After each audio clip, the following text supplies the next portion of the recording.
a musicoterapia vai passar a ser oferecida como tratamento terapêutico complementar para pessoas com transtorno do espectro autista e outros tipos de deficiências. Uma lei aprovada aqui na Alerj, sancionada pelo governador, diz que o serviço deve estar disponível em clínicas de reabilitação públicas e privadas do estado e que as sessões devem ser realizadas por profissionais musicoterapeutas. A terapia através da música é uma técnica já reconhecida no auxílio a crianças e jovens com autismo. Vamos saber um pouco mais sobre esse assunto com a autora da nova legislação, deputada Tia Ju. Eu recebo também a musicoterapeuta Michele Senra, criadora do projeto Concerto Azul, e Jandira Oliveira, mãe de um aluno deste projeto. Obrigada pela presença de todas, bem-vindas ao Alerj Debate. Obrigada. Deputada, eu queria que a senhora falasse um pouco sobre a elaboração desse projeto que gerou a lei, né? A senhora, eu imagino que ele deve ter nascido da sua atuação aí na legislação passada, à frente da Comissão da Criança, né? Como é que foi essa elaboração e agora a lei sancionada? A presidência da Comissão da Criança, de fato, nos aproxima, me aproximou muito de muitas temáticas e de muitas pessoas, né? E a gente acaba ficando bem próximo da demanda da população, através de audiências públicas, enfim. Mas esse projeto em si, ele surgiu, na verdade, eu fui convidada por uma professora minha, eu fiz em 2015, terminei em 2016, uma pós-graduação em Direito da Infância, e uma das minhas professoras me convidou para conhecer o Concerto Azul. E eu fui conhecer o Concerto Azul. E o Concerto Azul ele é constituído. Quando eu cheguei lá, eu vi que era composto de crianças autistas com os seus pais participando do concerto. Uma coisa linda, super emocionante. Aí eu conheci a Michele e outros musicoterapeutas que eu já conhecia, mas já tinha um tempo que eu não os via, né? Todos eu reencontrei ali naquele dia no Concerto Azul. E dali em diante, a gente começou a conversar muito, né? Eu falei que eu presidia a comissão da criança, enfim. E começamos a conversar e surgiu a ideia do projeto, né? E começamos Do projeto de lei. Do projeto de lei. Começamos a rascunhar e conversar, não só com a Michele, com outras pessoas ligadas à musicoterapia também. E podemos ter o privilégio de ver o quanto a musicoterapia é benéfica para as crianças e os adolescentes que têm o acesso a ela, né? Por isso veio a ideia do projeto de lei, porque as crianças que têm acesso hoje não são da rede pública, né? Só da rede privada. E a gente, acompanhando o Concerto Azul, eu até faço convite a todos que estão aqui nos assistindo, que vá e assista, você vai ver de perto o progresso das crianças que trabalham junto com os musicoterapeutas. O avanço e o progresso deles é muito nítido de um ano para o outro. É uma coisa assim maravilhosa e a gente fica muito feliz de poder estar contribuindo, trazendo essa lei hoje instituída no Estado, sancionada pelo nosso governador, né? Eu já agradeci a ele ontem, estive com ele ontem, agradeci em nome de todos os musicoterapeutas e das famílias, que também têm agradecido muito a aprovação e a sanção dessa lei. E a senhora disse que o governador está animado aí, empenhado em fazer a lei funcionar. Ele ficou muito feliz, ele falou que assim que viu a lei, achou muito importante, necessária, e com certeza a regulamentação dela se dará muito rápida, né? A gente vai continuar acompanhando, mas ele se mostrou muito entusiasta e muito feliz de ter uma lei como esta aprovada na Assembleia e sancionada por ele. E aí depende do que agora? Depende do próprio governo regulamentar? Regulamentar, né? Dizer como se dará, e aí acredito que será pela Secretaria de Saúde, né? A regulamentação, e nós vamos acompanhar e estar informando a sociedade passo a passo dessa regulamentação para que todos possam fazer uso. Que ótimo. Michele, a gente vai falar mais do Concerto Azul daqui a pouquinho, sim, mas eu queria que você dissesse, em relação a essa nova lei, né? Você acha que ela pode aí ampliar, levar a musicoterapia para mais pessoas? Qual é a tua percepção disso? Sim, com certeza. Eu fiquei muito empolgada quando a deputada Tia Ju propôs, né, essa lei, porque isso dá mais visibilidade para a profissão. e o quanto ela tem crescido nesses últimos anos, o quanto ela tem sido reconhecida como um tratamento eficiente para pessoas dentro do espectro autista. Então, assim, me dá esse ânimo, esse gás como profissional, porque abre as portas de oportunidades de emprego também para os profissionais e acesso também para pessoas que não têm condições de arcar com uma terapia como a musicoterapia. Existem musicoterapeutas hoje na rede pública? Como é que é essa relação? Existe na rede municipal, mas no estado não tinha.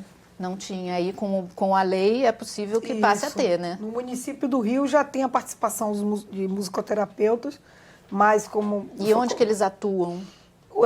Eles atuam na rede de saúde. De saúde Sim, do saúde. municipal. Sim. Da rede de saúde municipal. É um número pequeno, né? Um número muito pequeno.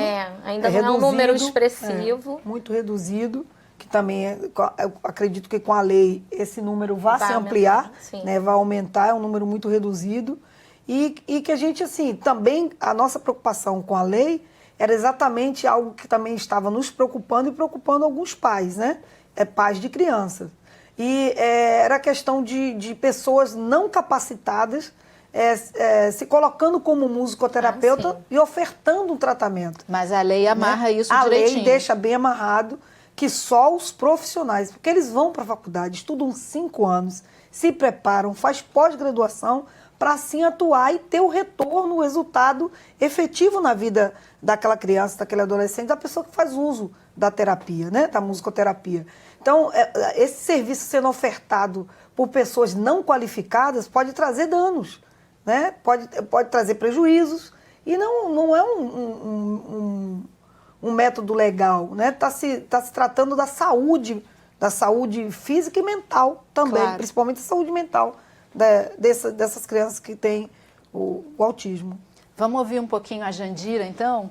Jandira, eu queria que você falasse um pouco do Rômulo, né, o seu filho, e da relação dele com a musicoterapia. Como é que começou e como é que ele está agora? Meu filho, ele tem 20 anos hoje, né? Ele estuda? Ele terminou o ensino médio. Terminou o ensino médio. Isso, ano passado. E ele tem uma autonomia, eu trabalhei muito a autonomia dele. Até a Michele fala assim, você é muito corajosa. Eu assim, mas é ele que exige. Ele isso. vai sozinho para terapia, de ônibus, vai e volta. Ele é teu filho único? Não, tem uma menina de 14. Ah, tá, mais novinho. Então ele me cobrou isso, a autonomia, eu quero andar sozinho, eu quero ir, eu quero o meu cartão. Aí eu tirei o recado dele. Aí ele pega o ônibus, vai sozinho. Aí se tem problema, ele desce do ônibus, pega outro ônibus, fala com o motorista vai entrar pela porta do fundo. Que eu fui orientando. Ele se desenrola, como o pessoal gosta de falar. Aí se o motorista passa do ponto, ele grita, motorista, eu quero descer. No ponto, você passou do ponto, aí briga com o motorista. E de quem foi a iniciativa para ir para a musicoterapia? Foi dele ou foi sua? Minha, porque até os acompanhamentos eu que direcionava, né? Sim. Hoje ele tá bem, mas no início era eu que tinha que ver tudo, né? Então eu conheci a Michele, foi 2015, né, Michele? Acho que sim. Julho de 2015, a gente foi numa reunião de acolhida. Aí lá tinham bastante mães, né? Teve uma palestra de um menino que é um jovem que já trabalha, que é autista também, o Fábio. E nisso a gente começou a conversar e começamos o tratamento do Rômulo, a partir de julho. E de lá ele topou numa boa ou ele apresentou alguma barreira no começo? Ele é assim, ele tem uma resistência à mudança no início. Acho que isso é uma coisa comum entre depois as pessoas autistas, né? Até eu, que não sou autista, tenho resistência à mudança, todo mundo, né? Então a gente acha que é só eles, mas a gente também tem isso, né? Então ele foi desenvolvendo bem, hoje ele é bem autônomo, Michele pode falar isso. Ele dá ideia, ele me cobra as coisas, ele é muito dedicado, né, para estudar. Ele tem uma determinação assim que eu não tenho. Ele tem, inclusive, queria até contar uma história dele. Pode contar. Porque assim, foi uma coisa que mexeu comigo.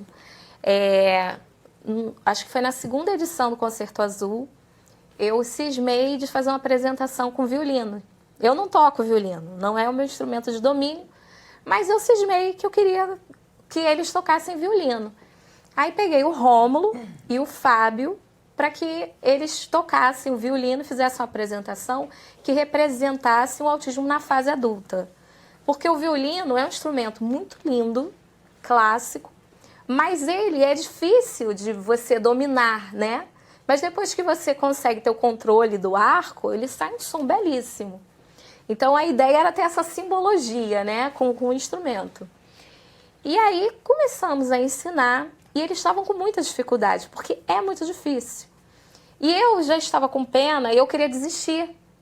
Aí eu já estava assim, ai meu Deus, não vai dar certo. Pra que eu tive essa ideia? Porque eu tive essa ideia, eu tinha pedido doação de violino na internet, tinha conseguido doações.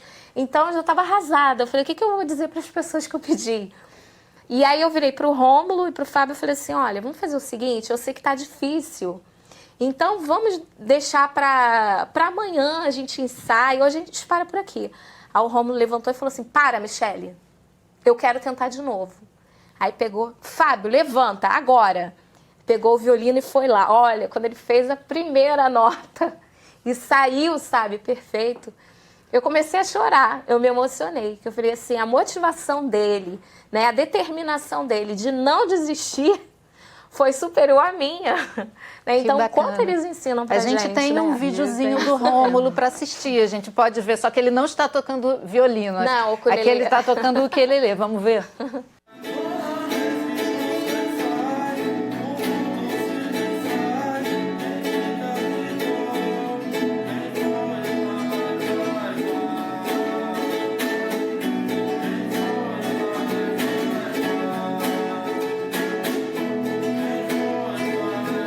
Que ótimo. E ele é super afinado. Que né? bom.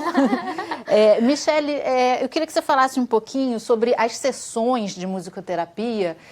Tem sessões que são em grupo, né, e tem sessões que são individuais. Sim. Na lei nova da deputada Tia Ju, ela diz que ela pode ser oferecida nas duas modalidades. Existe assim um tipo mais indicado para determinada criança e outro tipo para outro tipo de criança? Como é que você vê isso? Então, eu analiso muito a questão do perfil. Tem crianças que elas necessitam estar num grupo, porque isso facilita a interação, né? Essa troca com o outro, né? Então, a criança acaba desenvolvendo mais. Tem outras crianças que têm um perfil, uma demanda, que ele necessita de uma terapia mais individualizada, mais focada. Mas eu procuro sempre, mesmo que no individual, depois tentar inseri-la num grupo. Porque a ideia é que ela tenha uma autonomia que seja estendida para a vida. Eu não posso treinar aquela criança sempre na relação 1 para 1. Eu tenho que ajudar aquela criança a se relacionar com outras pessoas, com outras crianças, que ela tem uma vida muito próxima a qualquer pessoa, né? Uhum. E até por conta do Concerto Azul.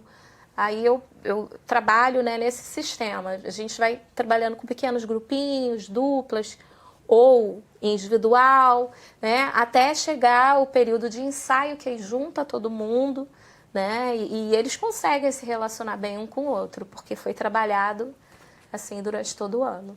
Obrigada. A gente vai fazer um intervalo rapidinho, a Alerj Debate volta já já.